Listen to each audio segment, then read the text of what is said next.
How's it going, metalheads, and welcome back to another video. This is another album review. I think you guys know the drill at this point. This is part 8 of my 10 for 10 series, where I'm reviewing 10 albums from April 10th, because that was an awesome day for metal releases.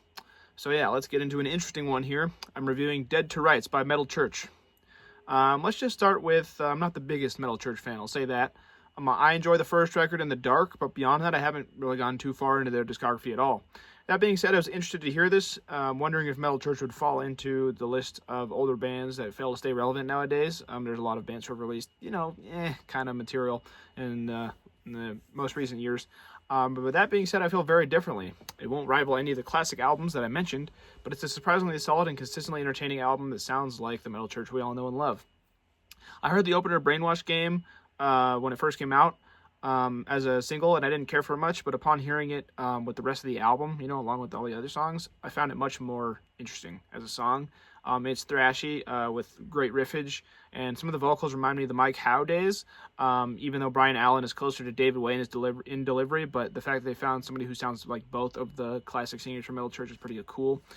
He does a good job finding that sweet spot where aggressive vocals don't fall into screechy, unlistenable, because there's definitely albums that can do that. The chorus works well, and there's some decent solos.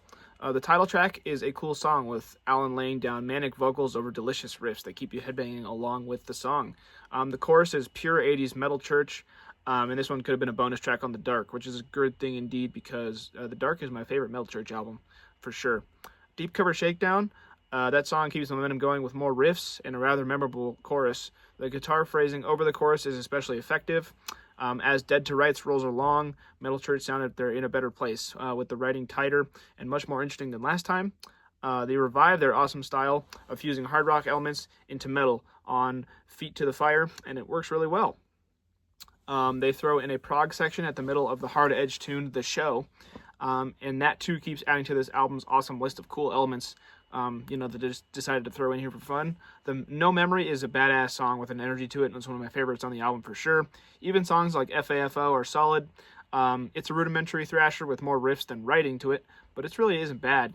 Aside from that, the album holds up surprisingly well with solid writing, musicianship, and nostalgia all wrapped up into one. Pleasantly surprised with this one. Definitely didn't expect it to be this good. But yeah, Metal Church is awesome. Those first couple records are classics, in my opinion. And yeah, this one really did those justice, and wasn't a terrible release at all. So yeah, good job, Metal Church, for doing that. Glad you guys found your sound again, and got a good vocalist in the band now, and they even got Dave Ellefson, who's playing Megadeth on the bass on this album. So that's pretty cool. All in all, a really solid record, and I was thoroughly surprised with it and enjoyed it. So yeah, hope you're all doing well. Have a nice day. See ya.